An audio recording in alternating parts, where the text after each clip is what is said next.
in the last class, right? Yes. तो एक question मैं एनसीईआरटी का ले रहा हूँ on the base of this equilibrium, और उसके बाद फिर हम आगे की चीजों पे डिस्कशन करना शुरू करेंगे। तो एक क्वेश्चन आज के लिए I will start with this question के एनसीईआरटी में एक क्वेश्चन है कि सर ये एक नॉन यूनिफॉर्म रॉड है।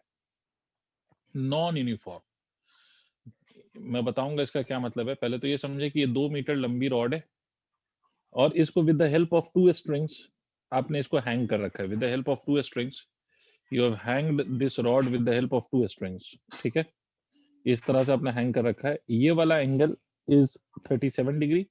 ऐसे एनसीईआरटी में जो ये एंगल गिवन है दैट इज 36.9 डिग्री, तो मैं उसको एग्जैक्टली 37 ले रहा हूँ। ठीक है, और ये वाला जो है 53.1 है, I will be taking it as 53 degree. तो these are the angle that the strings makes with the vertical. ये एक वर्टिकल दीवार ऐसा समझ सकते हो कि दिस इज अ वॉल, ये वर्टिकल वॉल है और ये भी दूसरी वर्टिकल वॉल है। And with the help of these two walls this rod has been hanged with the help of 2 strings. ठीक है, obviously these are 2 different strings, इसमें टेंशन T1, इसमें टेंशन T2। ठीक है, because these are 2 different strings, so tension will also be different from each other. ये non uniform rod है, non uniform rod, rod of length 2 metre. ठीक है, rod की जो लंबाई है वो कितनी है सर? रॉड की लंबाई है 2 metre, is hanged as shown. ठीक है, आगे है if rod is in equilibrium, rod is in equilibrium, equilibrium का मतलब दोनों इक्विलिब्रियम, translatory भी rotatory भी। if rod is in equilibrium then find the position of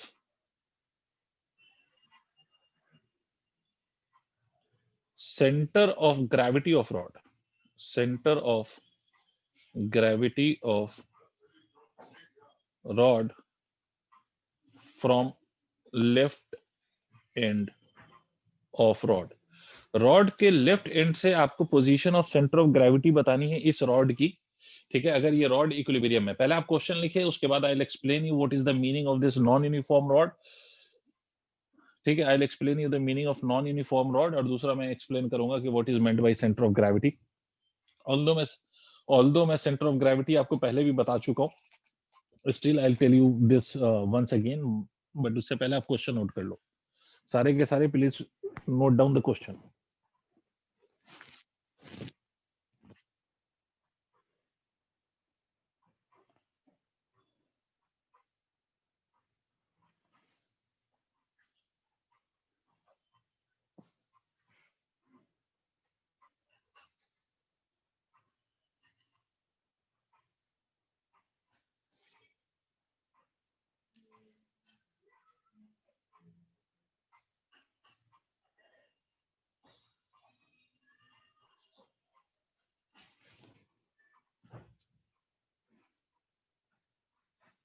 question note करके बता दीजिएगा।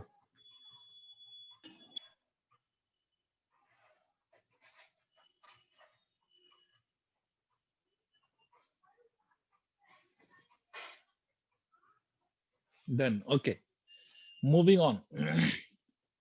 सबसे पहली बात, what is meant by non uniform rod.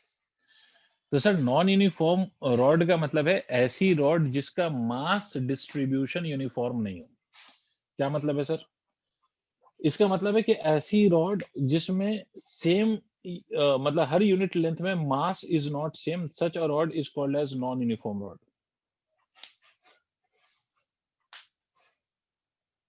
ठीक है, क्या मतलब हुआ सर? अभी भी नहीं समझ आया सर, क्या मतलब हुआ? देखो, अगर मैं आपसे कहूं कि कोई एक रॉड है जिसका मास पर यूनिट लेंथ, मैं आपसे कहता हूं मास पर unit length is equal to 1 kilogram per metre, इसका मतलब है कि इस रॉड में each 1 metre of this rod contains a mass of 1 kilogram. ये मतलब है कि हर 1 मीटर का मास जो होगा वो 1 किलोग्राम होगा। ये मतलब है इसका M/L का। बट अगर मैं आपसे कह दूं सर कि किसी रॉड के लिए M/L is equal to twice of x, where x is distance from one end of the rod, one end of rod। मतलब क्या हुआ कि इस केस में आपका जो मास का डिस्ट्रीब्यूशन है वो एक्स पे डिपेंड कर रहा है। एक्स पे डिपेंड करने का मतलब कि आप रॉड में कहां पर हैं। इसका मतलब है कि अगर आप रॉड में इस पोजीशन पर हैं, यहां कहीं पर है, तो आपके लिए मास पर यूनिट लेंथ की वैल्यू यहां पर अलग होगी, और यहां पर अगर है तो आपके मास पर यूनिट लेंथ की वैल्यू अलग होगी। तो नॉन यूनिफॉर्म रॉड का मतलब होता है ऐसी रॉड जिसमें मास पर यूनिट लेंथ, मतलब total mass divided by total length की वैल्यू हर पॉइंट पे सेम नहीं हो। That is basically called as non uniform rod. अब इस बात को समझो, if we have a uniform rod, मतलब उसमें अगर मास पर यूनिट लेंथ की वैल्यू सेम हो, तो उस केस में याद रखना centre of gravity basically centre पे एक्ट करता है। अगर यूनिफॉर्म रॉड होगी तो सेंटर ऑफ ग्रेविटी कहां पे एक्ट करता है? एग्जैक्टली सेंटर पे एक्ट करता है, ज्योमेट्रिकल सेंटर पे। बट अगर रॉड यूनिफॉर्म नहीं है, मतलब उसके मास पर यूनिट लेंथ की वैल्यू सेम नहीं है, तो उस केस में सेंटर ऑफ मास जो होता है उसका, वो सेंटर पे नहीं होता, वो कहीं और होता है। कहीं भी हो सकता है, वो तो कैलकुलेट करने पे पता चलेगा। तो इसका मान लो कि इधर है, यहां कहीं पे है सेंटर ऑफ मास, और जहां मैंने आपको एक बात बताया था कि जहां पर सेंटर ऑफ मास होगा वहीं पर नेट इफेक्ट ऑफ ग्रेविटी मतलब mg एक्ट करेगा, और इसीलिए सेंटर ऑफ मास को हम सेंटर ऑफ ग्रेविटी भी कहते हैं। हाँ ना बोल भाई? Yes sir. तो इसका मतलब ये वाली जो रॉड है सर, जो आपको ये एनसीईआरटी ने ये वाली रॉड दिया हुआ है, ये रॉड आपकी नॉन यूनिफॉर्म है। इसका मतलब इसका जो सेंटर ऑफ मास है, although it is a rod, but इसका सेंटर ऑफ मास इसके ज्योमेट्रिकल सेंटर पे नहीं होगा, कहीं यहाँ होगा। ठीक है, कहीं हो सकता है, कहां पे होगा वो तो कैलकुलेशन बताएगा। तो मैं इसको मान लेता हूं कि x दूरी पर होगा, तो ये होगा सर, ये बचा हुआ length 2 - x। Tell me yes और no. Yes sir. And let this is the weight of this rod which is acting. तो सेंटर ऑफ मास पे पूरा हम मास अज्यूम कर सकते हैं ना, चाहे रॉड का मास पर यूनिट लेंथ भले कुछ भी हो, बट उसका टोटल एक मास तो होगा ना, तो पूरा मास उसका सेंटर ऑफ मास पे अज्यूम कर सकते हैं। आई होप सबको क्लियर हो गई यहां तक बात। जी सर। अब सर आपसे बोला है कि this rod is in equilibrium. अब जो बच्चे लास्ट क्लासेस अटेंड कर चुके हैं उनको याद होगा कि इक्विलिब्रियम का मतलब है कि रॉड ना तो मूव कर रहा है ना तो रोटेट कर रहा है। It is neither moving nor rotating. मतलब ये तो ना तो ट्रांसलेट कर रहा है ना तो रोटेटरी मोशन एग्जिबिट कर रहा है। तो सर ट्रांसलेट भी नहीं कर रहा और रोटेट भी नहीं कर रहा, तो इसका मतलब है नेट फोर्स की वैल्यू भी जीरो होनी चाहिए और नेट टॉर्क की वैल्यू भी जीरो होनी चाहिए about any axis of rotation. तो सबसे पहला स्टेप देखो क्या करेंगे। सर ये वाला एंगल 53 होगा, मानते हो? ये यस और सर। ये दोनों पैरेलल हैं, तो ये ऑल्टरनेट एंगल हो गया, तो ये एंगल 53।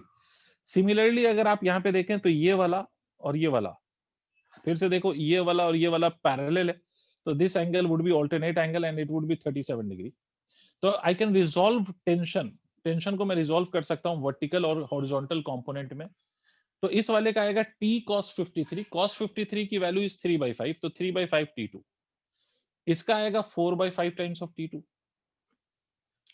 इसका आएगा t1। t1 cos 37। cos 37 की वैल्यू कितनी होगी? तो cos 37 की वैल्यू सर 4/5, तो 4/5 टाइम्स ऑफ t1। और यहां पर आएगा 3/5 टाइम्स ऑफ t1। ये आ गया। ये फोर्सेस हैं जो रॉड पे लग रहे हैं। ठीक है sir? Yes tell sir. Me yes और नो। जी सर। यस ठीक है सर। ओके, तो अगर आपको यहां तक मेरी बात समझ में आ गई तो मेरी बात सुनिए आप। पहली बात, एक बात बताओ, क्या मैं ये कह सकता हूं फॉर ट्रांसलेटरी इक्विलिब्रियम, रॉड के ट्रांसलेटरी इक्विलिब्रियम के लिए अलोंग एक्स एक्सिस, मतलब एक्स एक्सिस के अलोंग ये नहीं चले। तायरा, अगर if you don't want to move the rod along x axis, आप नहीं चाहते कि एक्स एक्सिस के अलोंग ये रॉड मूव करे, तो आप मुझे बता सकते हो कि what should be the condition कि ये एक्स एक्सिस के अलोंग ये अगर मूव नहीं करना है इसको, तो what should be the condition? मतलब ये फोर्स और ये फोर्स का रिलेशन क्या होगा if you don't want to move this rod in the horizontal direction? तो इन दोनों फोर्सेस का रिश्ता क्या होगा, रिलेशन क्या होगा? Tara, can you hear me? Janvi, what would be its relation? दोनों फोर्स के रिलेशन क्या होने चाहिए? या हॉरिजॉन्टल डायरेक्शन में नेट फोर्स कितना होना चाहिए?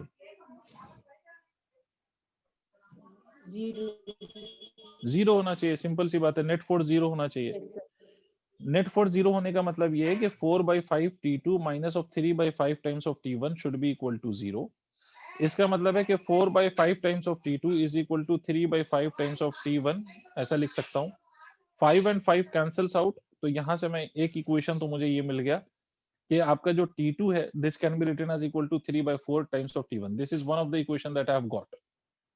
यहाँ तक नोट करिए तो मैं आपको दूसरा और इक्वेशन बताऊं. देखिए ultimately we have two unknowns, one is T1 and another one is T2. तो I need two equations to solve.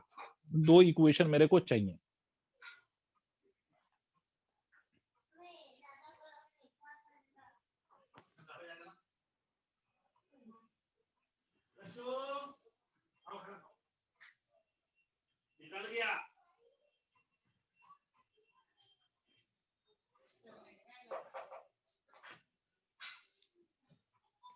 ये नोट करके बताइएगा.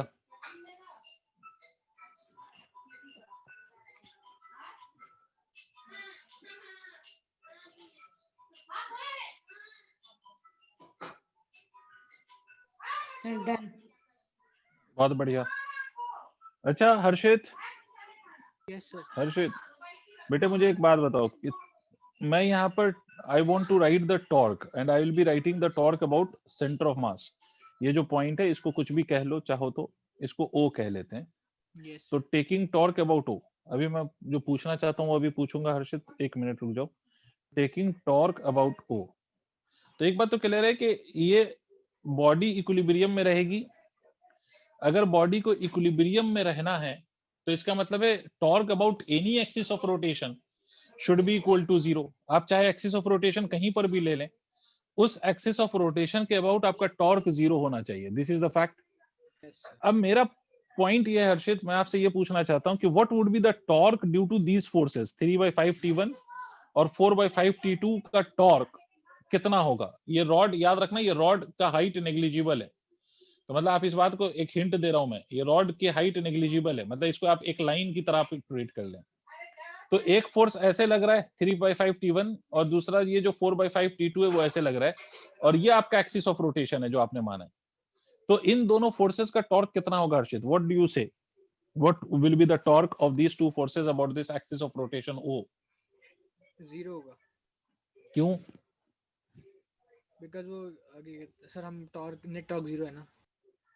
नहीं मेरे लाल तो अच्छा जीरो. अच्छा सर समझ गया सर. इसलिए होगा क्योंकि आर परपेंडिकुलर एफ होता है और साइन 0 है. देखो individual torque of this two forces, भाई बाकी लोग भी सुन लें, इस फोर्स का टॉर्क और इस फोर्स का टॉर्क आंख बंद करके 0 लिख दो. ये होगा ही नहीं. मैं नेट की बात नहीं कर रहा हूं, इंडिविजुअली इनका टॉर्क नहीं होगा. क्यों नहीं होगा? मैंने बताया था कि अगर किसी फोर्स को एक्सटेंड करने पर उसका लाइन ऑफ एक्शन अगर एक्सिस ऑफ रोटेशन से पास हो रहा हो तो उसका टॉर्क 0 होता है. भाई आप मेरी बात समझे, ये एक्सिस ऑफ रोटेशन है, मान लो मैं आपसे कहता हूं और मैंने कहा कि फोर्स मैंने यहाँ पे लगाया है, तो इसको अगर एक्सटेंड करूंगा तो ये एक्सिस ऑफ रोटेशन से पास हो रहा है या नहीं हो रहा है? अगर फोर्स ऐसे लगाया ये एक्सिस ऑफ रोटेशन से पास हो रहा है, अगर फोर्स ऐसे लगाया ये एक्सिस ऑफ रोटेशन से पास हो रहा है. तो any of the force which passes through the axis of rotation the torque due to that force is always 0. नहीं आया भाई. अगर इस फोर्स को एक्सटेंड करोगे तो ये यहीं से पास होता हुआ दिखाई देगा या नहीं, जहां पे आपने एक्सिस माना है. Yes sir. तो यहां पर जो टॉर्क होगा वो बस इन दोनों फोर्सेस का होगा. ध्यान से देखिए, इस वाले फोर्स का अगर आप टॉर्क देखेंगे तो ये वाला जो फोर्स है वो इस पे टॉर्क ऐसे लगाएगा, और ये वाला जो फोर्स है ये वाला वो इस पे टॉर्क ऐसे लगाएगा. मतलब दोनों टॉर्क की डायरेक्शन ऑपोजिट है. टॉर्क होता है force multiplied by perpendicular distance, तो T1 multiplied by x minus of 3/5 multiplied by 2 into 2 minus of x. Did you understand why is equal to 0? Minus बीच में क्यों लिया, सबको समझ में आ गया है? प्लीज बोलिए. यस. माइनस इसलिए लिया है क्योंकि दोनों टॉर्क की डायरेक्शन ऑपोजिट है. तो अगर आप एक टॉर्क को पॉजिटिव मानेंगे तो दूसरे को नेगेटिव तो मानना पड़ेगा ना आपको. ठीक है, तो आप यहां से लिख सकते हैं 4/5 T1 into x is equal to 3/5 T2 into 2 minus of x. This is my second equation. अब सर आपको from first equation you know the value of T1 in terms of T2. क्या आया था फर्स्ट इक्वेशन में? क्या relation आया था? T2 की वैल्यू आई थी ना शायद. T2 कितना आया था? 3/4 आया था या T1. T1 आया था, T2 आया था? T1 की वैल्यू बता दो. कोई सा भी निकाल सकते हैं वैसे तो. हाँ बोलो क्या लिखा था मैंने? T2 T1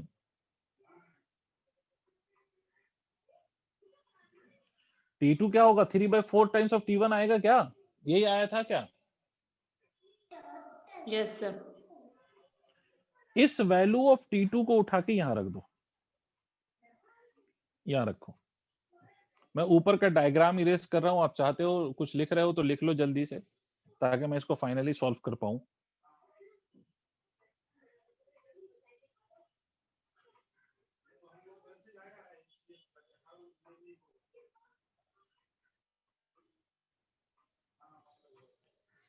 नोट कर लिया हो तो बताइएगा।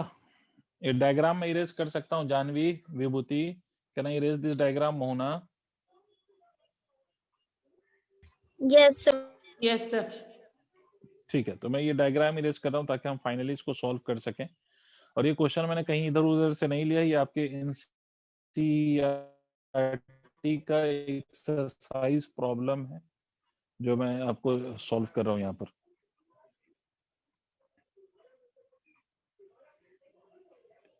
तो अगर मैं इस वैल्यू को उठा के यहाँ रख दूंगा तो क्या आ जाएगा, ये 4/5 times of T1 multiplied by x is equal to 3/5। T2 की वैल्यू आपने लिख दिया sir 3/4 times of T1 multiplied by 2 minus of x, ये ऐसे लिख देंगे आप। बाकी यहाँ से आप T1 को कैंसिल कर सकते हैं, तो you only have one unknown which is x। तो आप क्या लिखेंगे यहाँ से, 4/5x is equal to 9/20 into 2 minus of x। अब यहाँ से x निकाल लोगे, आप सॉल्व कर लोगे, चाहो तो इसको और सिंप्लीफाई कर दो, 5 4 20, तो ये हो जाएगा 4x is equal to 9/4 into 2 minus of x। अब सॉल्व कर लोगे सर, आई होप कर लोगे, नोट करो, बाकी आप सॉल्व करते रहना। अब हम नेक्स्ट टॉपिक की तरफ चलते हैं इसी चैप्टर के।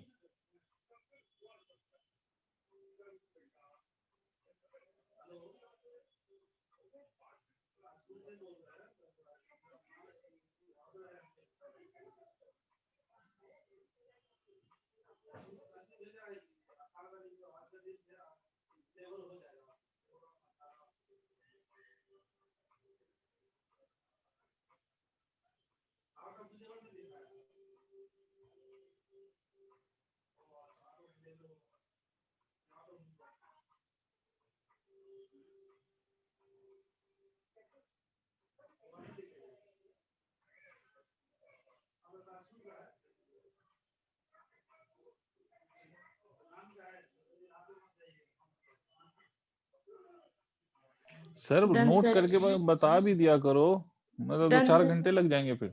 ओके, तो आई एम इरेजिंग दिस। अब मैं फिर से एक बात फिर से मैं कह देता हूं कि जिनकी जो जो क्लासेस छोटी हैं वो प्लीज उनके वीडियोस लेके please go through those videos और उसको मतलब बिल्कुल कर लो, है ना, क्योंकि otherwise you will not be able to understand जो हम टॉपिक अब करेंगे, वो भी नहीं समझ में आ पाएगा if you don't understand the previous things, या if you don't have studied the previous topics of this chapter. तो इसलिए उसको प्लीज कर लो आप, आपके भलाई के लिए मैं बार बार कह रहा हूं। एनीवेज, तो मूविंग ऑन, अब इससे पहले कि मैं दूसरे टॉपिक पे जाऊं जिसका नाम एंगुलर मोमेंटम है, इससे पहले कि I start discussing the angular momentum concept with you, उससे पहले मैं आपको कुछ चीजें कराना चाहता हूं, ध्यान से सुन लीजिए। वर्क डन बाय, या वर्क डन इन रोटेशन लिख देता हूं, वर्क डन इन रोटेशन। इससे पहले भी आपने वर्क पढ़ा था अगर आपको याद हो,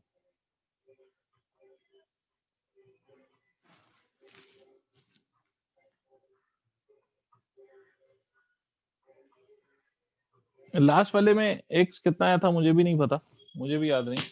तो अगर आपने सही करा है तो सही आया होगा, 1.8 x 1.8 आ गया तो ठीक है, कुछ भी आया होगा। वर्क डन इन रोटेशन, ठीक है, वर्क डन इन रोटेशन। वर्क डन इन रोटेशन का मतलब जैसे आपने पहले पढ़ा था फोर्स का वर्क डन पढ़ा था ना आपने इससे पहले चैप्टर में, work due to a force. अगर हम किसी भी बॉडी पे फोर्स अप्लाई करें और वो बॉडी उस force due to that force, अगर बॉडी मूव्स उस फोर्स के लगाने के कारण अगर बॉडी मूव हुई है ड्यू टू दैट फोर्स, तो हम कहते थे कि force has done some work on the body, force ने कुछ बॉडी पे कुछ वर्क किया है, ठीक है, ये हम कहते थे। क्लियर है? तो इसी तरह से वर्क डन इन रोटेशन, बेटे अगर हमने किसी बॉडी पे टॉर्क लगाया और वो टॉर्क लगाने के कारण बॉडी रोटेट हुई, due to that torque if we apply some torque and due to that torque if the body rotates, तो हम कह सकते हैं कि this torque must have done some work on the body. इसका दूसरा मतलब तो यही हुआ कि टॉर्क ने कुछ वर्क किया है किस पर, बॉडी पर, तभी वो बॉडी रोटेट हुई है। ऑब्वियस सी बात है, विदाउट एनी डाउट हम ये कह सकते हैं। तो अब क्वेश्चन ये है कि सर वर्क डन इन रोटेशन, रोटेशन में बॉडी ने कितना, मतलब बॉडी को अगर हम रोटेट करेंगे तो what is the work done by the torque in that case of the rotation. तो चलो देख लेते हैं। सर इस बात के लिए ना मैं कोई भी जनरल बॉडी ले रहा हूं, मेरी मर्जी, आपका जैसा मन करे वैसा शेप बना लो। मैंने ऐसा मान लो ऐसा शेप बना दिया, this is some body right, और ये उसका एक्सिस ऑफ रोटेशन है। सुन रहे हो बच्चे, ये एक्सिस ऑफ रोटेशन है, इसके अबाउट ये बॉडी रोटेट कर रही है ऐसे। बेटा अगर कोई बॉडी रोटेट करती है तो उसके अंदर का पार्टिकल क्या करता है, what does particle do if the whole body rotates, what does the particle do. अगर मूव करता है कैसे, मतलब स्ट्रेट पाथ में मूव करता है, सर्कुलर पाथ पे मूव करता है, कैसे मूव करता है, सर्कुलर, बहुत बढ़िया। नहीं नहीं, नॉन यूनिफॉर्म यूनिफॉर्म की तो बात ही नहीं है यहाँ पर, पाथ पूछ रहा हूँ। तो पाथ कैसा होता है, तो पाथ सर्कुलर होता है ना, सर्कुलर होता है। अच्छा सर कोई बॉडी अगर सीधे सीधे चले तो उसके अंदर का हर पार्टिकल सीधा सीधा चल रहा होता है, अगर कोई बॉडी रोटेट कर रही हो तो उसके अंदर का हर पार्टिकल सर्कल में घूम रहा होता है, सिंपल सी बात है। ठीक है, तो अगर बच्चे मैं आपसे कहूं कि ये पार्टिकल इस एक्सिस के रिस्पेक्ट में, पहले ये पार्टिकल ऐसे देखो, अगर बॉडी रोटेट हो गई तो ये पार्टिकल भी रोटेट होगा। मान लो ये पार्टिकल की इनिशियल पोजीशन है और ये पार्टिकल की फाइनल पोजीशन है, और ये पार्टिकल रोटेट हुआ ऑन द सर्कुलर पाथ, तो मैं ये कह सकता हूं कि particle has rotated through some angle और नॉट। मान लो ये डेल्टा थीटा एंगल से रोटेट हुआ है। भाई जितने एंगल से बॉडी रोटेट होगी, आपको नहीं लगता कि पार्टिकल भी उतनी ही एंगल से रोटेट होगा बेटा? Yes sir. मान लो कि if the body rotates with a constant angular acceleration alpha, तो जितने एंगल से बॉडी रोटेट हुई उतने ही से हमारा पार्टिकल भी रोटेट हुआ। अच्छा ये बात ऐसी ही है ना कि अगर मान लो ये बॉडी है, ये पार्टिकल है, मैं कहूं बॉडी 10 मीटर गई है, तो ये पार्टिकल भी तो 10 मीटर कवर करेगा या? Yes sir, yes sir.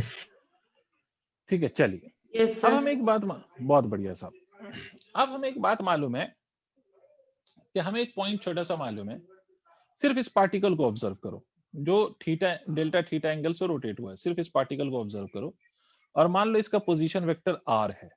मैंने आपको बता रखा है पोजीशन वेक्टर, ये सब बता रखा है कि वो पार्टिकल एक्सिस ऑफ रोटेशन से कितने डिस्टेंस पे है, तो वो आर है।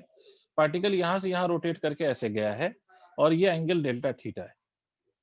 ठीक है, तो सर हम इस पार्टिकल के लिए पहली बात, अगर हम देखो हम फोर्स लगाएंगे तभी तो टॉर्क आएगा, तो अगर हम पार्टिकल के लिए वर्क डन निकालें ड्यू टू द फोर्स, तो हमें एक बात पता है, ये जो वर्क डन होता है that is equal to force into displacement of the particle, और डिस्प्लेसमेंट ऑफ द पार्टिकल यहां पर कैसे लिखोगे? तो बेटा मुझे एक बात बताइए आप, ये जो डेल्टा थीटा आप लिखेंगे, तो ये डेल्टा थीटा आप कैसे लिखेंगे, कोई बता सकता है मुझे? ये वाला एंगल मुझे चाहिए। मान लो ये जो लेंथ है, ये लेंथ कुछ है, तो ये एंगल कैसे लिखेंगे? How will you right the angle? नहीं याद आ रहा? एल बाय आर, बहुत बढ़िया बेटा। Delta theta that is the angle subtended can be written as length of the arc divided by radius.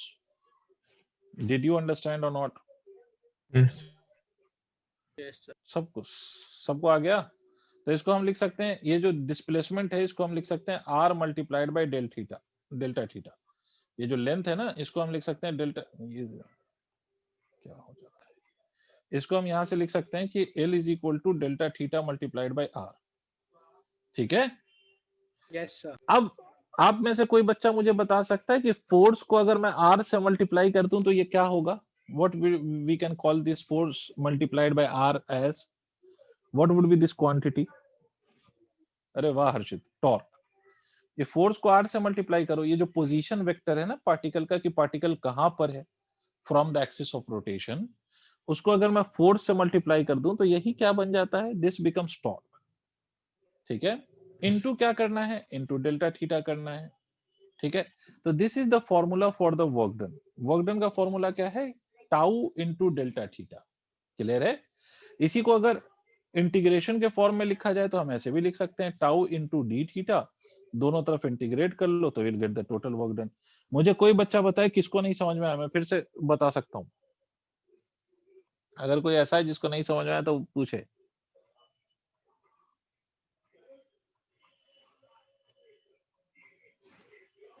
सबको आ गया तो फॉर्मूला नोट करिए। This is the work done by the torque.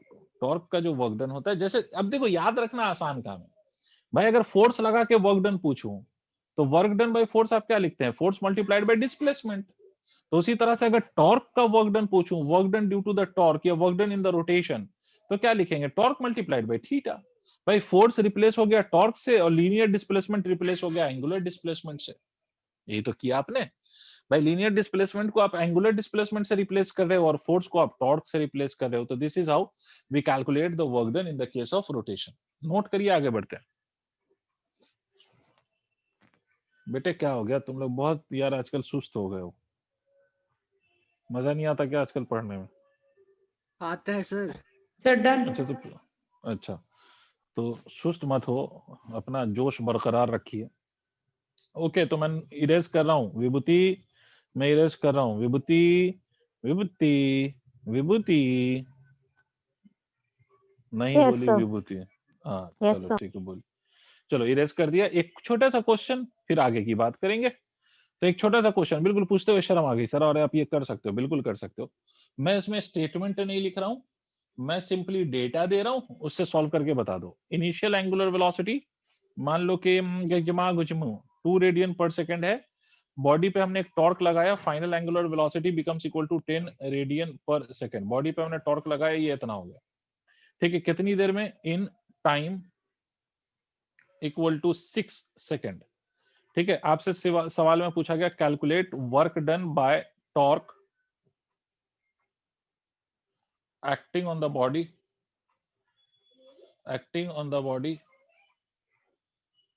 in 6 second. Obviously बेटा एक बात तो obvious है ना कि अगर आप एंगुलर वेलोसिटी चेंज कर रहे हैं, if you are changing the angular velocity, तो एंगुलर वेलोसिटी चेंज तो तभी हुई होगी जब आपने टॉर्क लगाया होगा।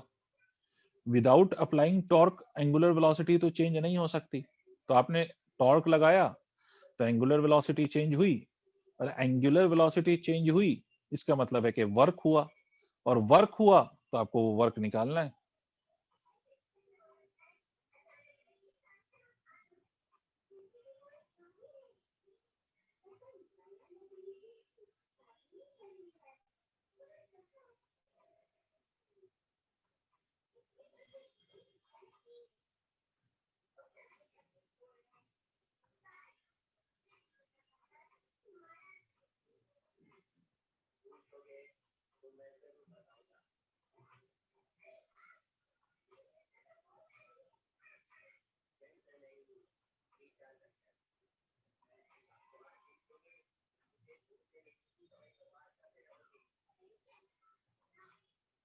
कर लोगे, तुम कर सकते हो।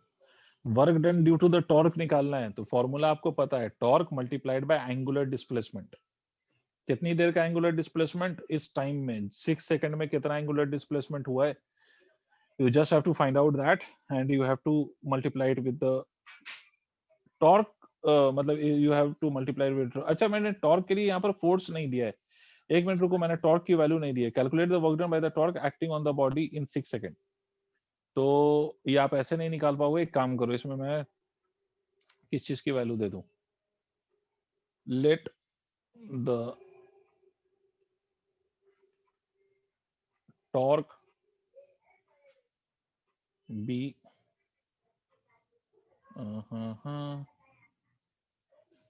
20 न्यूटन मीटर।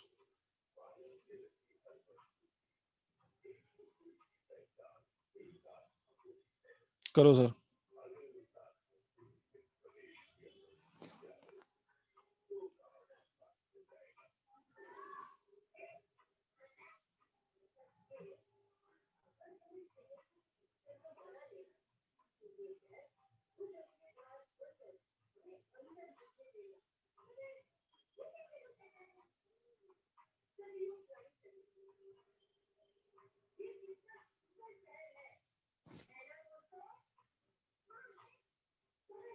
$960 जूल आंसर आ रहा है हर्षित का, और किसी का आया क्या? हर्षित is getting this answer as 960 joule. Anyone else? Saksham is getting to 720 joules. Okay. चलो देखते हैं। सर पहली बात तो ये है कि what would be the angular displacement in this case. तो एक बात तो समझो, Tariq is getting 980 joule, Tariq का आंसर 980 जूल। अच्छा चलो देखते हैं बेटा। तो पहली बात तो आप ये समझिए, यू हैव टू अंडरस्टैंड कि यहाँ पर मोशन में एक्सेलरेशन है। अच्छा रुक जाओ 1 मिनट।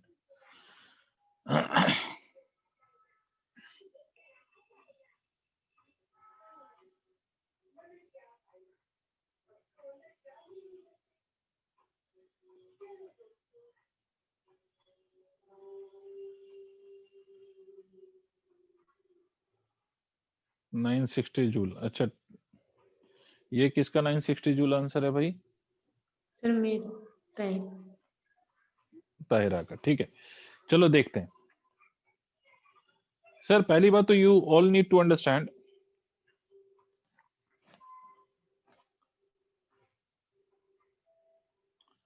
पहली बात तो you all need to understand कि भाई ये मोशन एक्सेलरेटेड है, एक्सेलरेटेड मोशन है मतलब अल्फा है। बट इस क्वेश्चन में आपको अल्फा गिवन नहीं है, तो पहले तो आपको अल्फा निकालना पड़ेगा। अब पहला पॉइंट तो ये कि अल्फा कैसे निकालोगे, क्योंकि मोशन एक्सेलरेटेड है ना, तो आपको डिस्प्लेसमेंट निकालने का दो तरीका है, एंगुलर डिस्प्लेसमेंट निकालने का। एक तो तरीका ये कि आप ऐसे यूज कर लें, theta is equal to omega initial into t plus of half into alpha t square. याद करो सबसे पहली क्लास में यही सब सिखाया था आप लोगों को। या फिर आप यही क्वेश्चन लगा लें, ओमेगा फाइनल का square is equal to omega initial का square plus of twice of alpha multiplied by theta. ये दो तरीका है। बट दोनों अप्लाई करने के लिए you need to have the value of alpha. दोनों अप्लाई करने के लिए, दोनों में से कोई सा भी अप्लाई करने के लिए आपको अल्फा की वैल्यू चाहिए, और अल्फा की वैल्यू आपको गिवन नहीं है। तो हम फर्स्ट इक्वेशन यूज करेंगे, omega final is equal to omega initial plus of alpha multiplied by t. यहां से अपन अल्फा की वैल्यू लिखेंगे omega final minus of omega initial divided by t. और ओमेगा फाइनल कितना है 10, ओमेगा इनिशियल कितना है 2, डिवाइडेड बाय टाइम कितना है, तो टाइम इज इक्वल टू 6। तो यहां पर ये आ गया 8 है ना, अल्फा की वैल्यू 8/6 मतलब 4/3। एम आई राइट? ये अल्फा की वैल्यू आ गई, रेडियन पर सेकंड स्क्वायर। अब सर क्या करो, अब आपको टाइम पता है, अल्फा पता है, तो आप थीटा ऐसे निकाल लो, ओमेगा इनिशियल 2 इंटू टाइम की value 6 plus of half into alpha is 4/3 into कितना, तो इंटू 6 का स्क्वायर। तो ये वैल्यू कितनी हो जाएगी 12। ये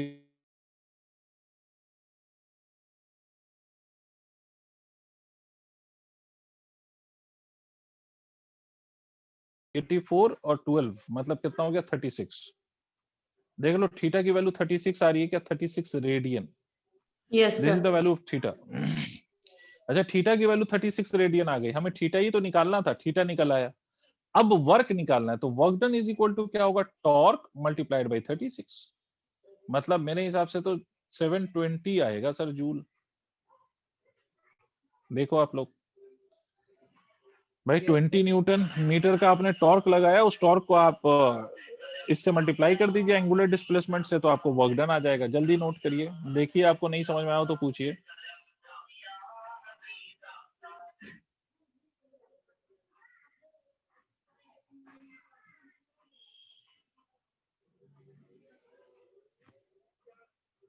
ये सबको क्लियर है? प्लीज बताइए। जी सर।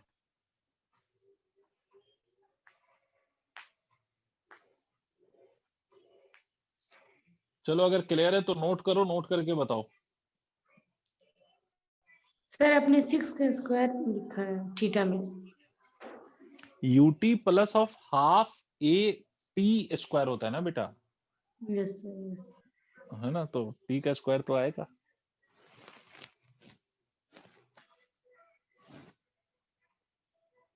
हो गया।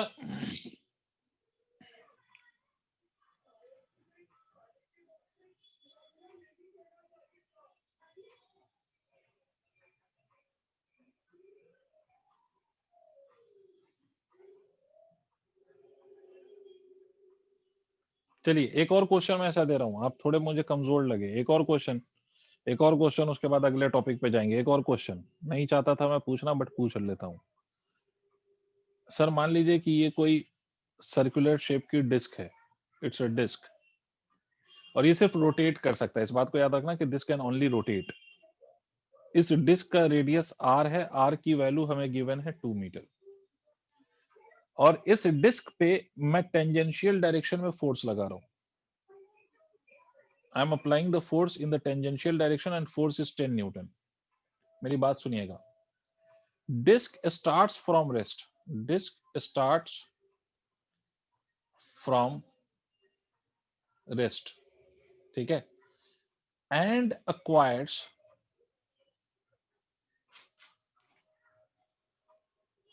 acquires a velocity of, in fact angular velocity of, an angular velocity of 10 radian per second in 4 seconds. ठीक है. Calculate work done by torque on disk in 4 seconds. 4 second में आपको बताना है कि what is the work done by the torque on the body. सोचो, आप कोशिश करो भाई. अभी भी वर्क डन का वही फॉर्मूला है. Work done is equal to torque multiplied by angular displacement. तो वर्क डन का तो वही फॉर्मूला है सर. एक सीधा सिंगल सा फॉर्मूला है. Work done is equal to torque multiplied by angular displacement. तो टॉर्क को आप एंगुलर डिस्प्लेसमेंट से मल्टीप्लाई करेंगे तो वर्क डन आएगा. अब देखो कि आप टॉर्क को एंगुलर डिस्प्लेसमेंट से मल्टीप्लाई कर पा रहे हो या नहीं. एंगुलर डिस्प्लेसमेंट आप निकाल पा रहे हो या नहीं. टॉर्क पता चल पा रहा है आपको या नहीं.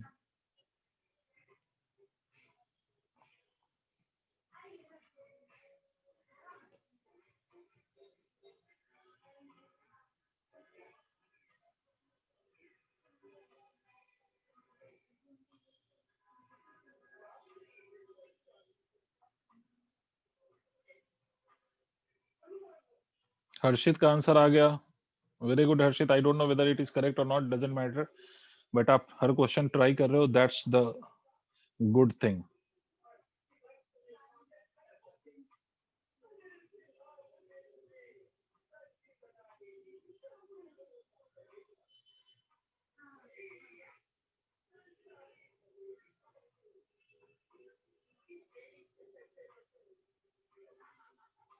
ओके, तारिक का भी आंसर आ गया. Very good Tariq. मुझे नहीं पता किसका आंसर सही है या नहीं. मुझे भी नहीं पता क्योंकि मैं रैंडम डेटा लेता हूं और रैंडम डेटा जो मैं लेता हूं तो उसमें मुझे भी नहीं पता होता कि क्या आंसर आना है क्या नहीं आना है. बट कम से कम बच्चा मुझे ट्राई करके मुझे अगर रिजल्ट बताता है तो मेरे लिए यही बहुत बड़ी बात होती है. पहली तो यही बात अच्छी है. सही आ गया तो और बहुत बढ़िया.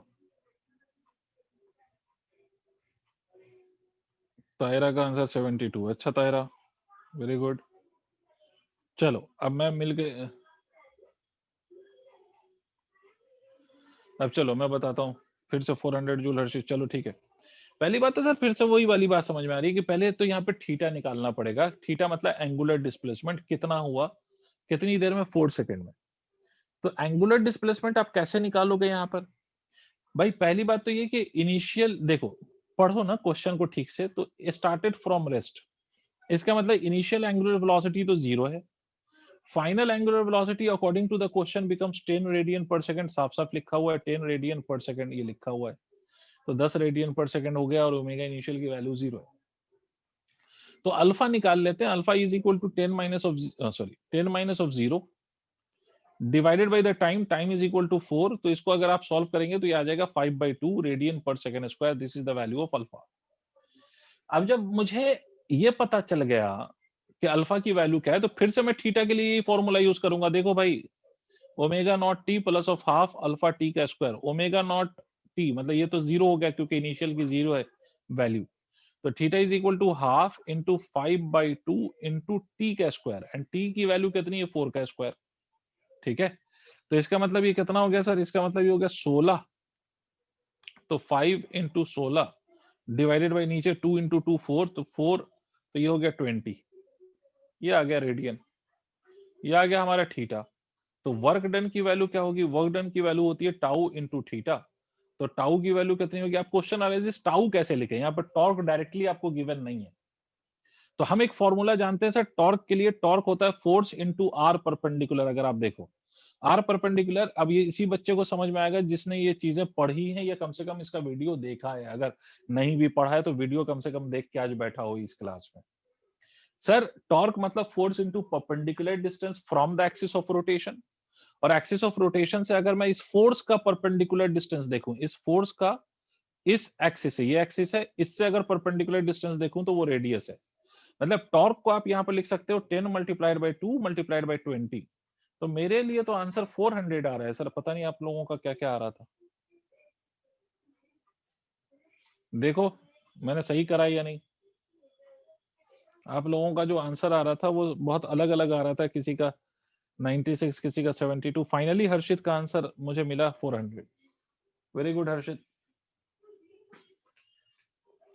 भाई यहाँ पर फोर्स गिवन है ना, टॉर्क तो मैंने दिया ही नहीं इसमें, तो टॉर्क आपको फाइंड करना पड़ेगा ना इस वाले में। तो आपने टॉर्क फाइंड किया और टॉर्क फाइंड किया तो आपको ये रिजल्ट आया सर। Yes sir. ठीक है, मूविंग ऑन। तो इस तरह के क्वेश्चंस मैं बार बार कह रहा हूं कि प्लीज आप लोग पुराने वीडियोस देख लीजिएगा और प्रैक्टिस करिए इस तरह के क्वेश्चन। ठीक है, चलो आगे बढ़ते हैं। ये नोट कर लो ताकि हम आगे बात कर सकें।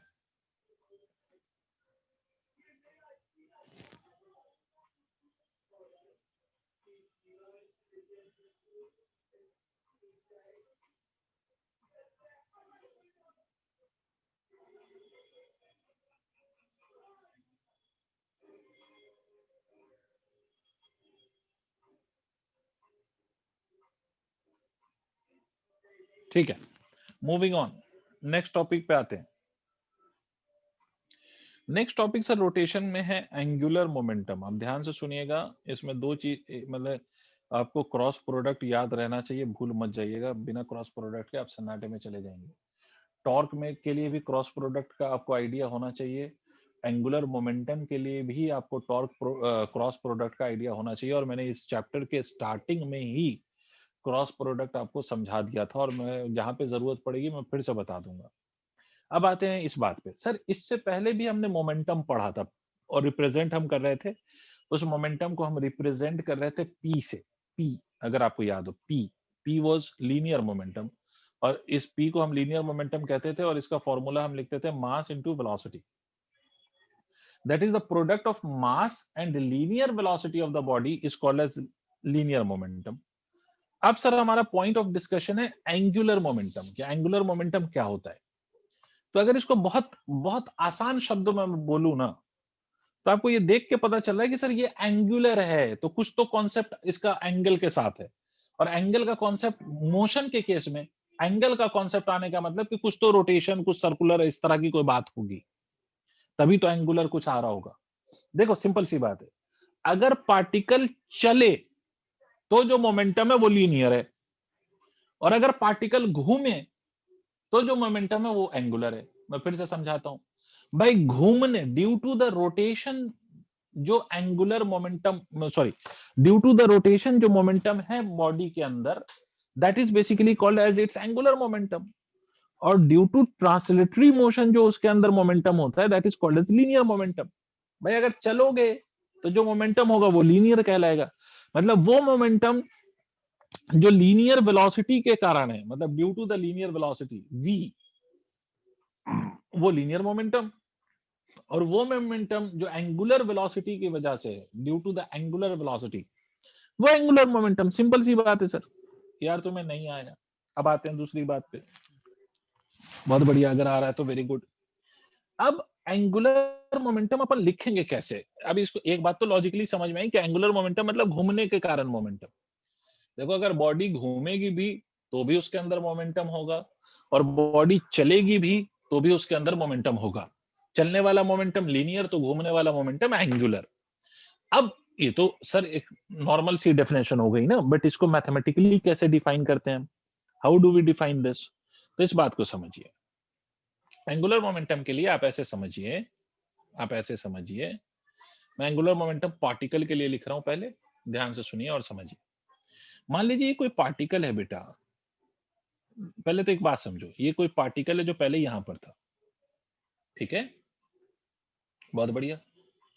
और थोड़ी देर के बाद ये पार्टिकल, पहले समझना, नोट नहीं करना यहां पर अभी, थोड़ी देर के बाद पार्टिकल यहां पर पहुंच गया। सुनना भाई, क्या मैं ये कह सकता हूं कि इस ओरिजिन के रिस्पेक्ट में इस पार्टिकल का इनिशियल पोजीशन वेक्टर ये है, और इसी ओरिजिन के रिस्पेक्ट में इस पार्टिकल का फाइनल पोजीशन वेक्टर ये है या नहीं है?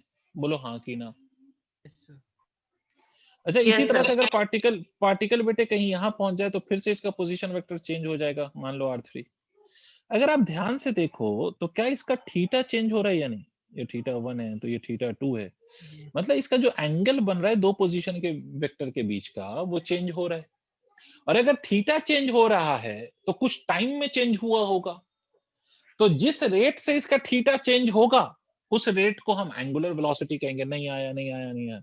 आया अरे थोड़ा। थीटा चेंज हो रहा है तो मान लो कि θ1 चेंज हुआ है टी टाइम में, तो θ1/t is equal to angular velocity.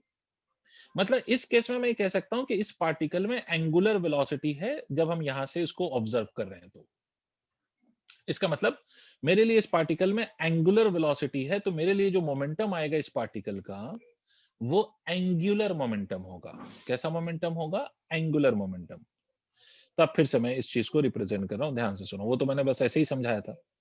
मतलब अगर कोई भी पार्टिकल हो सच दैट कि इसका मास m है, ये इसका पोजीशन वेक्टर है, और ये v वेलोसिटी से चल रहा है, समझिएगा, सुनिएगा, और ये हम इसको एक्सिस ऑफ रोटेशन मान रहे हैं, या इसके रिस्पेक्ट में हम उस पार्टिकल को ऑब्जर्व कर रहे हैं। फिर से मैं रिपीट करूंगा, या तो आप ऐसे समझ लें कि ये एक्सिस ऑफ रोटेशन मान रहे हैं, या इसी के रिस्पेक्ट में हम इस पार्टिकल को ऑब्जर्व कर रहे हैं। ठीक है, तो मान लो कि ये एंगल थीटा है, तो मेरे बच्चों, मेरे प्यारे, मेरे बेटे, इस r और v के बीच का यहां पर भी एंगल थीटा होगा या नहीं बेटा? क्या Yes. बोलते हो आप? Velocity Yes. मैंने हॉरिजॉन्टल लिया है, तो अगर ये एंगल थीटा है तो r और v के बीच का भी एंगल थीटा होगा, इसमें कोई शक वाली बात नहीं है। तो अब देखिए हम एंगुलर मोमेंटम कैसे डिफाइन करते हैं। जहां नहीं समझ में आए प्लीज पूछिएगा। Mohana, you have stopped speaking anything nowadays, तो please if you don't understand, if you don't get anything, please ask. ठीक है, don't be in silent zone, right Mohana? Mohana, Mohana, Mona is not interested in talking to me. Anyways, so let us discuss this angular momentum further. तो देखो angular momentum हम क्या कहते हैं? Angular momentum mathematically लिखा जाता है the cross product of r, मतलब position vector, and the linear momentum of the particle, where p is what? p is linear momentum. p का क्या मतलब है? p का मतलब है mass into velocity। यार तुम्हें नहीं आया? आया सर। इसको नॉर्मल शब्दों में हम ये भी कहते हैं मोमेंट ऑफ लीनियर मोमेंटम। खैर तुम कंफ्यूज मत हो, सिंपली क्या करना है, आर और लीनियर मोमेंटम का क्रॉस प्रोडक्ट, मतलब ये करना है बेटा कि आर क्रॉस लीनियर मोमेंटम, मैंने क्या बोला? M v, where m is a scalar. तो अच्छा, स्केलर क्वांटिटी का क्रॉस प्रोडक्ट होता है या वेक्टर का? वेक्टर का होता है। Sir, vector. वेक्टर। तो इसको बेटे हम ऐसे भी लिख सकते हैं, r cross of v. This is the vector form of writing the angular momentum. ये वेक्टर तरीका है लिखने का। इसी की अगर मैं मैग्नीट्यूड लिखना चाहूं तो मैं लिख सकता हूं m into r into v sine theta. ये इस एंगुलर मोमेंटम का क्या हो जाएगा? मैग्नीट्यूड, मतलब m v r sine theta. मतलब या आप ये भी कह सकते हो, या मैं ये भी कह सकता हूं, magnitude of angular momentum can be written as r p sine theta. Where theta किसके बीच एंगल लेना है? Where theta is angle between r and v, क्योंकि लीनियर मोमेंटम और आर के बीच के एंगल का मतलब हुआ कि आर और वी के बीच का एंगल, क्योंकि मास का तो कोई मतलब ही नहीं बनता ना, मास में कोई डायरेक्शन नहीं होती। तो अगर मैं एंगल कह रहा हूं कि आर और लीनियर मोमेंटम के बीच का एंगल, तो इसका मतलब होगा कि आर और वी के बीच का एंगल। आर क्या चीज है? तो आर पोजीशन वेक्टर है किसी भी पार्टिकल का फ्रॉम एक्सिस ऑफ रोटेशन। इस बात को थोड़ा और इलैबोरेट करेंगे, तो पहले जो मैं लिखा रहा हूं वो लिख लो, उसके बाद इसको नोट करो, इसी को थोड़ा सा और हम डिस्कस करेंगे अभी। तो लिखो, इसके बारे में लिख लो, एंगुलर मोमेंटम के बारे में।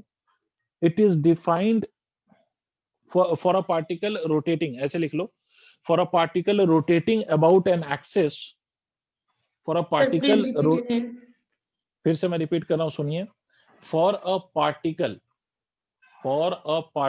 rotating about an axis,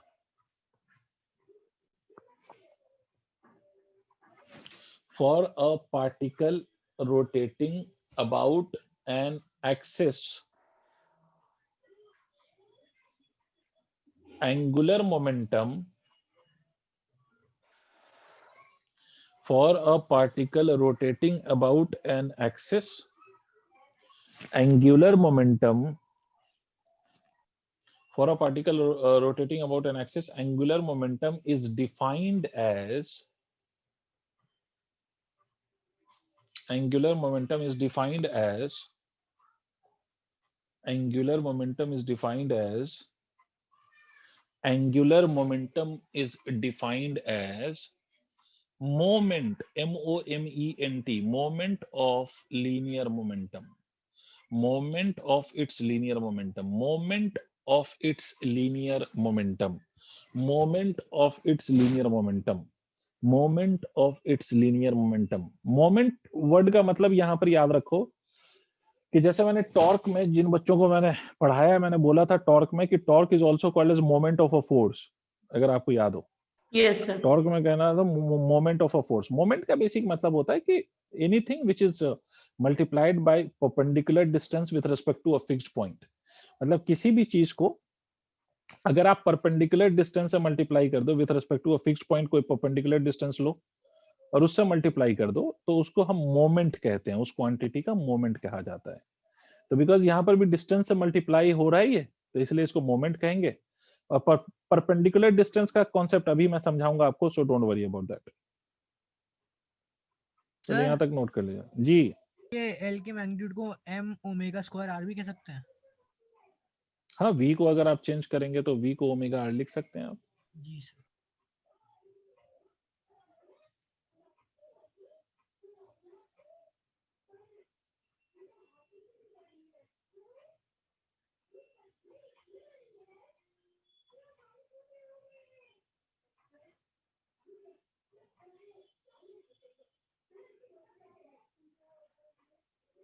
Is it done?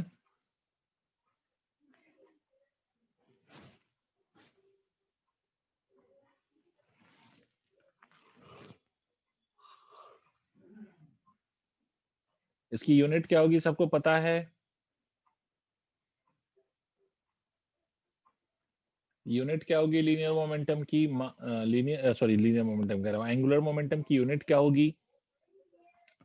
तो याद रखो साइन थीटा की तो कोई यूनिट नहीं होती है ना. इसकी अगर आप एसआई यूनिट लिखेंगे, एसआई यूनिट, तो मास के लिए जो यूनिट होती है वो होती है केजी. ये आर के लिए जो यूनिट होगी वो मीटर, और वेलोसिटी के लिए जो यूनिट होती है वो मीटर पर सेकंड. तो इसको हम लिख सकते हैं केजी मीटर स्क्वायर पर second. This is the unit of angular momentum. SI unit है ये, है ना. एसआई में ही तो हम मास केजी में लेते हैं और डिस्टेंस मीटर में और टाइम सेकंड्स में. खैर ये नोट कर लीजिए, तो मुझे बताइए तो मैं आगे बात करूं.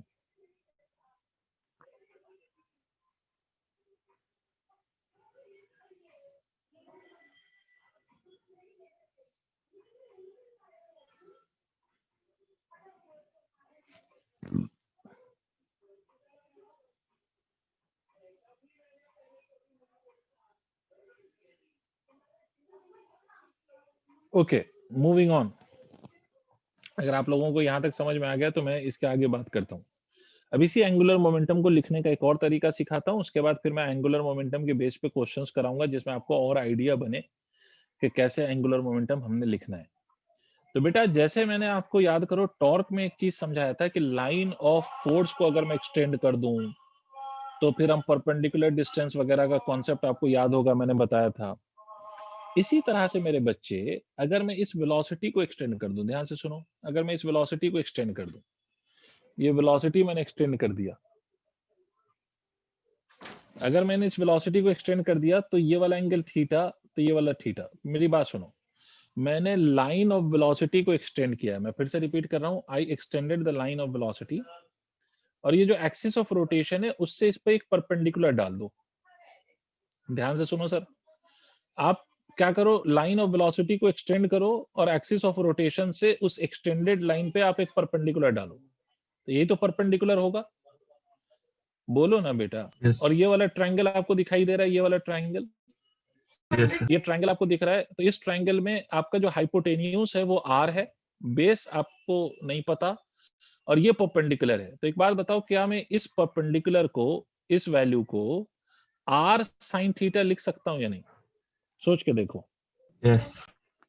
भाई, सबको समझ में आना चाहिए, जिसको नहीं आया प्लीज पूछ लिया करो यार प्लीज। तो आर साइन थीटा, ये आर साइन थीटा को ना एक नाम दे देते हैं हम, आर परपेंडिकुलर कह लेते हैं।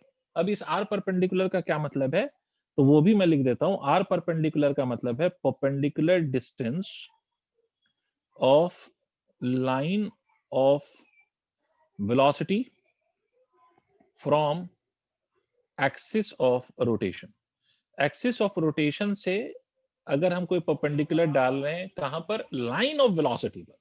लाइन ऑफ वेलोसिटी का मतलब वो लाइन जिसके अलोंग वेलोसिटी एक्ट कर रही है, वो हाइपोथेटिकल लाइन जिसके अलोंग आपकी वेलोसिटी है, उस लाइन ऑफ वेलोसिटी पर अगर आप कोई परपेंडिकुलर डालते हैं, ड्रॉप करते हैं from the axis of rotation, तो उसका नाम होगा आर परपेंडिकुलर और उसकी वैल्यू होगी आर साइन थीटा। क्लियर है?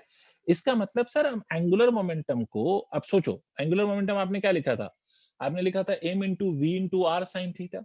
मतलब आप इसको ऐसे भी लिख सकते हैं, एम वी आर परपेंडिकुलर भी लिख सकते हैं, मतलब आर साइन थीटा की जगह क्या लिख सकते हैं आप, आर परपेंडिकुलर। जैसे टॉर्क में लिखा था, टॉर्क में आपने फोर्स इंटू आर परपेंडिकुलर किया था, यहाँ पर linear momentum into r perpendicular करेंगे इसका, या दूसरे तरीके से आप कह लें m v into r perpendicular करेंगे।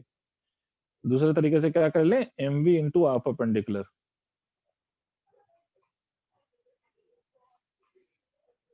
नोट करिए, मैं आपको इस पे चीजें सिखाता हूं।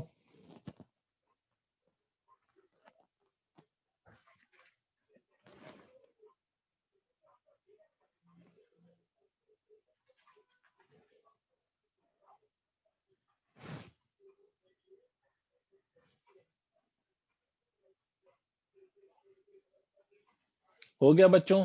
अब देखो, अब इस पे बेसिक बेसिक क्वेश्चन अपन सीखते हैं, समझते हैं, ताकि अपने को क्लैरिटी आए। ठीक है? अब कैसे कैसे कैसे क्वेश्चन होंगे तो ध्यान से देखते चलो। बिल्कुल पहला सवाल पूछते हुए शर्म आ गई, सीधा सीधा सा सवाल, सर सीधा सीधा सा, सर सीधा सीधा। फिर इसी सवाल को थोड़ा अच्छा अच्छा करते चलेंगे। ये तो सबसे होना चाहिए भाई, जो मैं अभी पूछ रहा हूँ। ये मान लो ये 2 किलो का पार्टिकल है and this is going with a velocity of 10 metre per second. इस एक्सिस के अबाउट इसका जो डिस्टेंस है, सीधा सा सवाल पूछते हुए शर्म आ गई, इस के अबाउट जो इसका पोजीशन वेक्टर है वो 2 मीटर है और ये वाला एंगल 53 डिग्री है। बताओ कि इस पार्टिकल का एंगुलर मोमेंटम इस पॉइंट के अबाउट, इस एक्सिस ऑफ रोटेशन के अबाउट, जिसके अबाउट आपको पोजीशन वेक्टर गिवन है, ये एंगुलर मोमेंटम कितना होगा? बताओ एकदम खट से, खट से।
हो गया? सर आपको आंसर भेज दिए। ठीक है, चलिए साहब, 24 kg पर मीटर मीटर स्क्वायर पर सेकंड। ठीक है, तो एक का 32 kg मीटर पर और दूसरा का 24।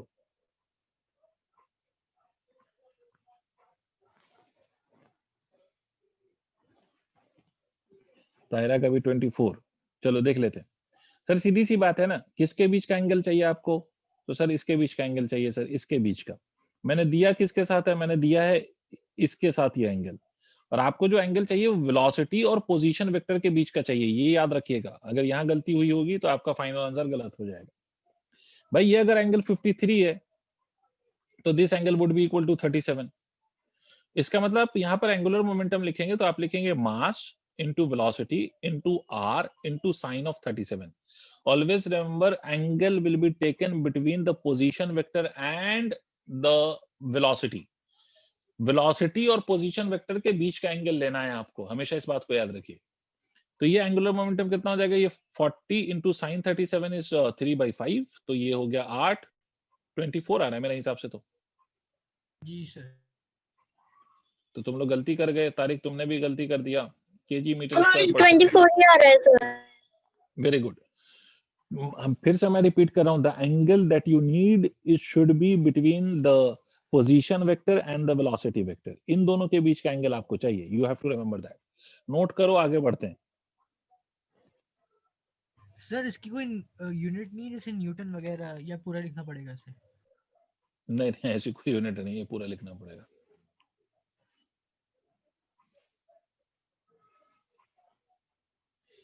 ठीक है, नेक्स्ट क्वेश्चन। अब देखो यहां पर तो एंगल आपको पता था, तो कंफर्टेबली हमने एंगल वैल्यू पुट किया और सॉल्व कर लिया। अब इसी को मैं कैसे कैसे चेंज कर सकता हूं, मैं क्वेश्चन कैसे कैसे बदल सकता हूं, ध्यान से सुनो। मैंने बोला सर यहां से किसी पार्टिकल को ड्रॉप किया, सुनना मेरी बात। ये पार्टिकल, पहले मैं क्वेश्चन बना देता हूं, मतलब सिचुएशन दिखा देता हूं, फिर मैं स्टेटमेंट लिखवा दूंगा कि यहां से आपने किसी पार्टिकल को ड्रॉप किया and mass of the particle is 2 kilogram and it has been dropped from a height of 50 metre. Clear? अब ध्यान से सुनना, ये मान लो यहां पर मैं ओरिजिन मान रहा हूं, ये यहाँ पे एक्सिस ऑफ रोटेशन मान रहा हूं, ये पॉइंट है हमारा जहां पर मैंने एक्सिस ऑफ रोटेशन दिखाया है, और ये 40 मीटर की दूरी पे है। तो अब क्वेश्चन में लिख रहा हूं, a particle of mass 2 kilogram is dropped, इसको हमने ड्रॉप किया है। A particle of mass 2 kilogram is dropped from 50 metre height, है ना। फाइंड इट्स एंगुलर मोमेंटम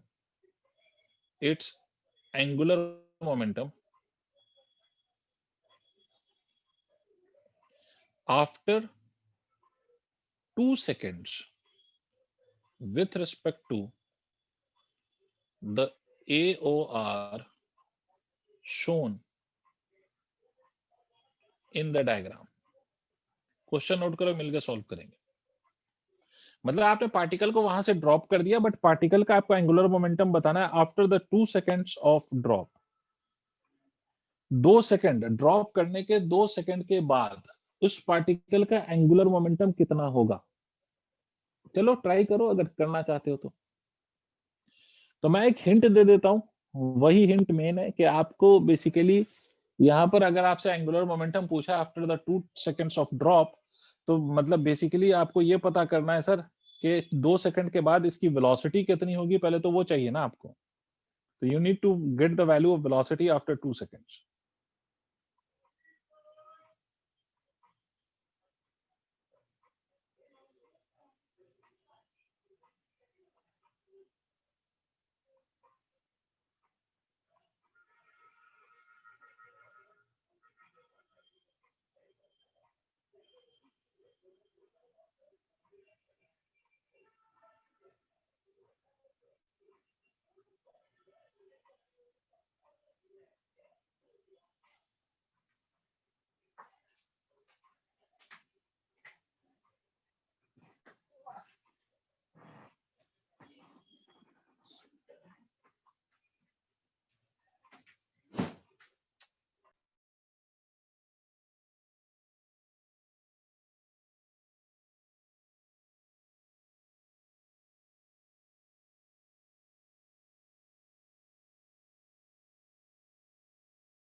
हो गया बच्चों?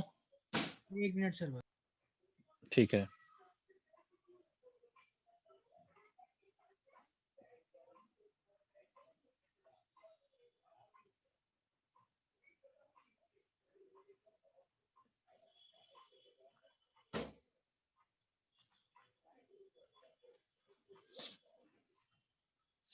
हाँ, इसमें एंगल नहीं बताया सक्षम, या तो आप एंगल फाइंड करें with the given condition. Angle हम फाइंड भी कर सकते हैं और अदरवाइज आप ये भी सोच सकते हैं कि what is the perpendicular distance of the velocity from the axis of rotation. तो we can solve this in two ways. मैं वही सिखाने जा रहा हूँ, सीखो। इस बात को पहले समझते हैं कि हम इसको कैसे कैसे सोच सकते हैं। Although I have not given you the angle, but from the given condition you can find the angle. ठीक है, कोई बात नहीं। ताहिरा, आंसर नहीं आ रहा है तो सुनो, आंसर लाते हैं। पहली बात तो आपको ये बोला गया 2 सेकंड्स के बाद you have to find out the angular momentum. तो पहला पॉइंट तो ये कि after 2 seconds what would be the value of velocity. First of all we need to find out the value of velocity after 2 seconds. कैसे निकालेंगे हम velocity? तो we can use the equation of motion v is equal to u plus at। v is equal to u is 0 because आपको साफ साफ लिखा हुआ है u is equal to 0। a की वैल्यू कितनी है? 10 है, मतलब a is equal to g, right? और ये 20, तो v की वैल्यू कितनी हो गई? 20 मीटर पर सेकेंड। एक पॉइंट तो हमें ये पता चल गया, we have got one information. तुम चाहो तो मैं इसी इंफॉर्मेशन से फर्दर सॉल्व कर सकता हूँ, या इसी में दूसरे इंफॉर्मेशन को भी निकाल के मैं सॉल्व कर सकता हूँ। तो पहले मैं दोनों, रुक जाओ एक मिनट सक्षम, मैं दोनों मेथड से आपको सॉल्व करके बताता हूँ। पहला कॉन्सेप्ट, रुक जाओ हर्षित, एक मिनट रुक जाओ। नहीं, आंसर आप लोगों का गलत आ रहा है, जो भी आ रहा है। पहली बात तो वेलोसिटी इतनी है। अब अगर आप ध्यान से देखें तो this is the line of velocity. बोलो हाँ कि ना? पार्टिकल ऐसे ही तो आ रहा है, ये लाइन ऑफ वेलोसिटी है या नहीं है? अरे हाँ ना बोलना पड़ेगा। Yes. अब इस लाइन ऑफ वेलोसिटी पे अगर हम परपेंडिकुलर ड्रॉप करें तो don't you think this will be the perpendicular which is of length 40 metre? Tell me yes और नो। Yes sir. तो अभी क्या लॉजिक समझाया था? अभी आप लोगों को यही समझाया था ना कि लाइन ऑफ वेलोसिटी पे एक्सिस ऑफ रोटेशन से परपेंडिकुलर डाल दो, तो आप एंगुलर मोमेंटम को ऐसे लिख सकते हो m into v into r perpendicular. इसका मतलब आप इसको ऐसे लिख सकते हो m की वैल्यू 2, v की वैल्यू कितनी? तो v की वैल्यू जो अभी है वो ही चाहिए हमें, वो 20 इंटू आर परपेंडिकुलर इज 40। बिना एंगल के आंसर लाना है तो यह बिना एंगल के आंसर आ जाएगा। समझ रहे हैं आप? नहीं समझ रहे हैं? 1600 kg मीटर स्क्वायर पर सेकेंड, ये आएगा बिना एंगल के। अब सर अगर मुझे एंगल निकाल के सॉल्व करना हो, ये पहला पॉइंट सबको समझ में आया तो बताओ। पहला मेथड नोट करो, मेथड 1 इसको नोट करो पहले, तो मैं सेकंड पे आता हूं। Hurry up.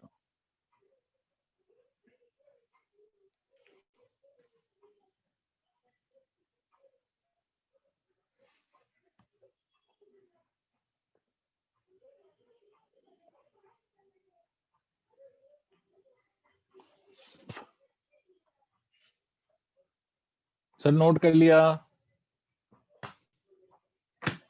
Yes sir.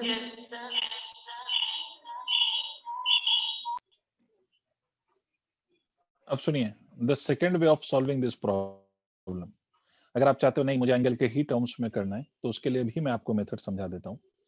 आपको एक बात पता है कि 2 सेकंड के बाद वेलोसिटी कितनी होगी, वो हम निकाल चुके हैं। अच्छा 2 सेकंड में ये कितना नीचे आया होगा?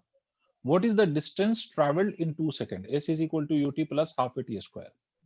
u की वैल्यू 0, तो s की value half into a is 10 into 2 का स्क्वायर। a तो लिखोगे, एक 2 से एक 2 कैंसिल हो गया, तो s की वैल्यू 20 मीटर। ठीक है भाई सक्षम भाई, ये यहां पर है या इतना नीचे आया है? तो sir question is, point is कि ये इतना नीचे आ चुका है ना? इसका मतलब वो अभी कितना ऊपर है? तो वो अभी कितना ऊपर है? 30 मीटर। हाँ ना बोलो। Yes sir. ठीक है, ये 30 मीटर हो गया। ये अब ध्यान से देखिए, ये जो हाइट है जितना ऊपर है अभी पार्टिकल, वो 30 मीटर है, और ये डिस्टेंस आपको पता है 40। तो ये आपको, ये अगर मैं हाइपोटेन्यूज ले लूं तो इसकी वैल्यू आपको नहीं लगता कि ये 50 मीटर होगी? सोच के देखिए। जी सर। भाई सब बोलेंगे। और जब भी 30-40 वाला ट्राइंगल होता है, 3-4-5 वाला, तो ये 37 डिग्री का एंगल होता है और ये 53 डिग्री का एंगल होता है। अरे गजब। ठीक है, ये 53 होता है, वो 37 होता है। अब ध्यान से सुनो, अब पॉइंट समझना, मैं इसको अलग कर रहा हूं। आपकी वेलोसिटी ये है, और पार्टिकल जहां पर है उस पार्टिकल का एक्सिस ऑफ रोटेशन से जो ये पोजीशन वेक्टर है वो ये है ना, ये वाला, ये एक्सिस ऑफ रोटेशन से ये उस पार्टिकल का पोजीशन वेक्टर है, मतलब आर है। गलत तो नहीं बोला? तो मुझे एक बात बताओ, आर और वी के बीच का एंगल क्या लोगे आप? आर और वी के बीच का एंगल देखो, ये वी है, अरे बोलो ना बेटा, और ये आर है, तो आर और वी के बीच का एंगल देखो ना, आर और वी के बीच का एंगल 53 है या नहीं है? जी सर है।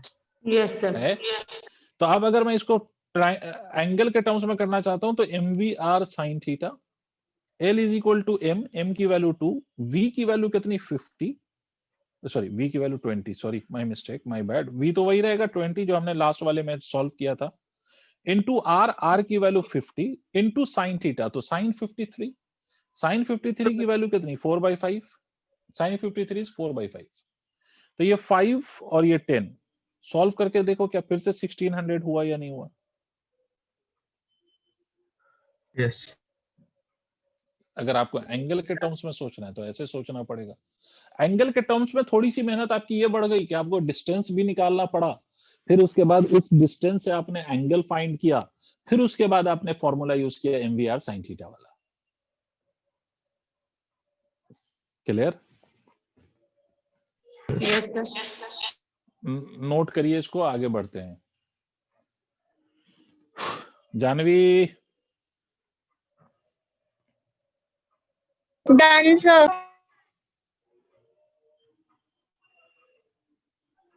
Sir done. Okay good.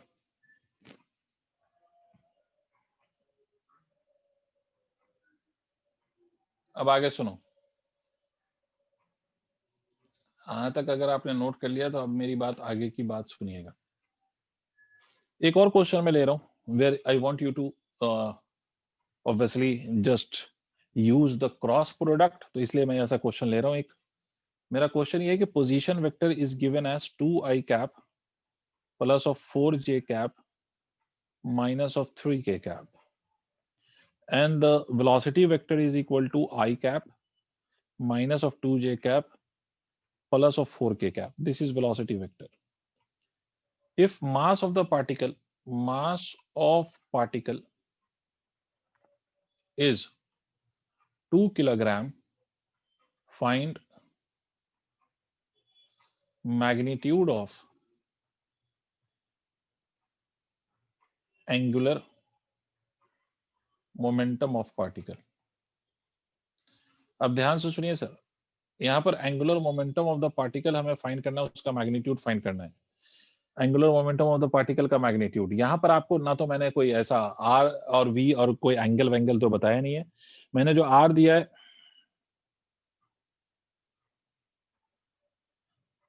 ठीक है, और ये जो आपको मैंने angle if mass of the particle, मतलब यहाँ पर मैंने आपको पोजीशन वेक्टर उसके कोऑर्डिनेट्स के फॉर्म में दिया है आई जे के फॉर्म में, और वेलोसिटी वेक्टर भी मैंने आई जे के फॉर्म में दिया जिसको कार्टेशियन कोऑर्डिनेट्स के नाम से आप जानते हो, और मैं आपसे एंगुलर मोमेंटम पूछ रहा हूं।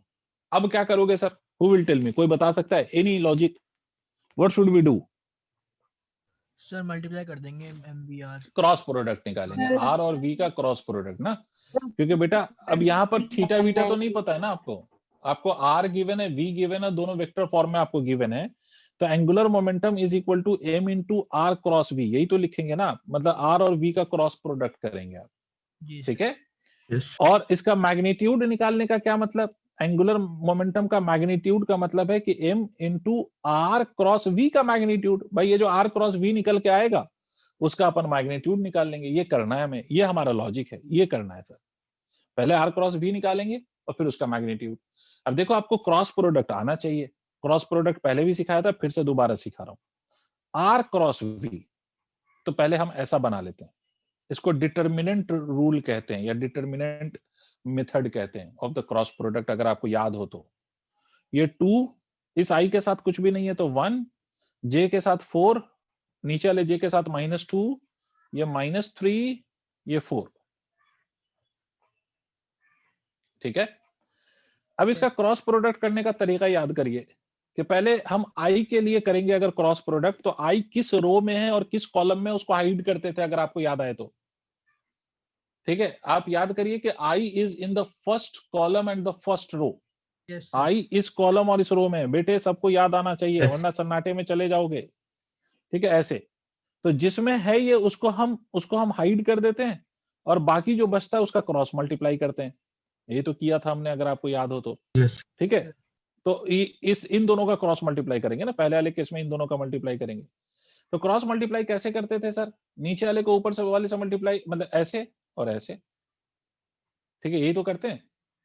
ये बोलो ना, Yes. तो क्या लिखें इसको? 16 plus 6. अब क्रॉस प्रोडक्ट भूल जाओगे तो बहुत सन्नाटे में चले जाओगे दोस्त, Yes. क्योंकि इसमें यहाँ पर क्रॉस प्रोडक्ट का बहुत ज्यादा यूज होता है। यू हाँ बोलो बोलो, किसी ने बोला, आवाज बहुत ज्यादा खराब हो गई, माइक से आई नहीं 16 plus 6. है।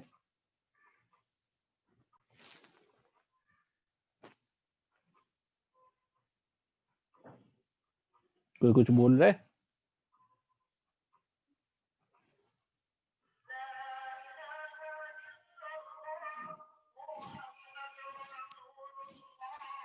भाई 4 into 4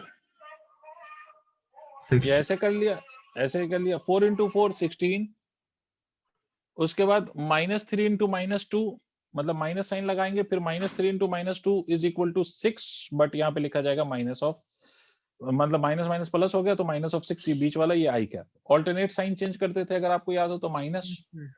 फिर क्या करेंगे, जे क्या क्रॉस करेंगे तो 4 और 2 को छुपा दो, तो 2 4 8 माइनस ऑफ, तो ये 1 into minus of -3। I hope आपको समझ में आया हो। Yes, फिर उसके sir. बाद के लिए करेंगे तो के से पहले प्लस साइन लगाएंगे, प्लस से ये फिर से लास्ट वाले को हाइड करिए, तो ये कितना हो जाएगा? ये हो जाएगा सर आपका कितना हो गया ये 2 - 2 माइनस ऑफ 4। ठीक है, उसके बाद ये minus of 4, m I correct? K cap. Yes, sir. तो ये वाला कितना आ जाएगा? 16 minus of 6, that is 10 i cap. उसके बाद ये 8 प्लस ऑफ 3 हो जाएगा ना ये, तो ये माइनस ऑफ 11 जे कैप। ठीक है, उसके बाद ये minus of minus, this becomes equal to minus of 8, तो माइनस ऑफ 8 के कैप। ये अभी तो क्रॉस प्रोडक्ट आया है आर और वी का, यहां तक नोट करिए, मैं आगे बताऊं। सर इसमें प्लस माइनस प्लस चलता है। हाँ, ऑल्टरनेट चलता है। पहला वाला पहले आई से पहले वाले टर्म में प्लस, तो आई के बाद वाले टर्म में माइनस, फिर उसके बाद वाले टर्म में प्लस, फिर उसके बाद वाले, अगर और भी होता, हमें तो 3 ही वाला टर्म होता है, अगर इसमें और भी होता तो फिर ऐसे ही ऑल्टरनेटली आगे बढ़ती रहती चीजें।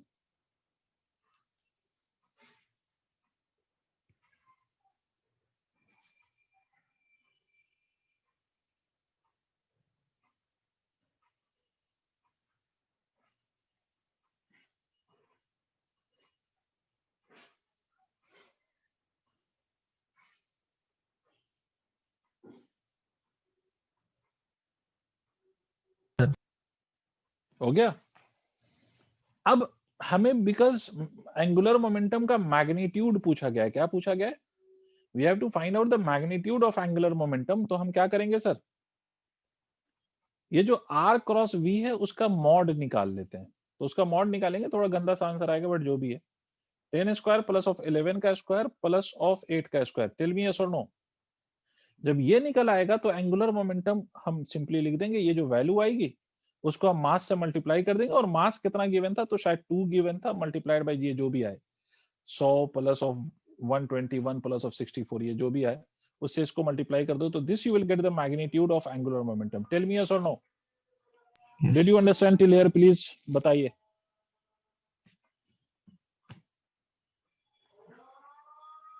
जी सर आया। तो इतना ही रहने देते हैं आज, इतना नोट कर लीजिए। अब कल की क्लास फिर से मैं रिक्वेस्ट कर रहा हूं कि कल की क्लास मिस मत करिएगा। कल फिर एक नया टॉपिक स्टार्ट होगा जो इस पूरे चैप्टर का बहुत बड़ा बैकबोन है, जिसका नाम है मोमेंट ऑफ इनर्शिया। तो फिर कल की क्लास अगर मिस कर देंगे, फिर सन्नाटे में आप चले जाएंगे, तो please don't miss tomorrow's class. ठीक है सर? Yes. तो यहाँ पर एंड कर लें। Thank you. You welcome. तो यहाँ पर एंड कर रहे हैं। और विभूति, इशिका कहाँ है? Yes sir. इशिका कहाँ है? पता नहीं सर। तुम उसकी फ्रेंड हो ना शायद? No sir. ओ सॉरी, मुझे लगा था। एनीवेज, चलो ठीक है, कल मिलते हैं। Thank you sir.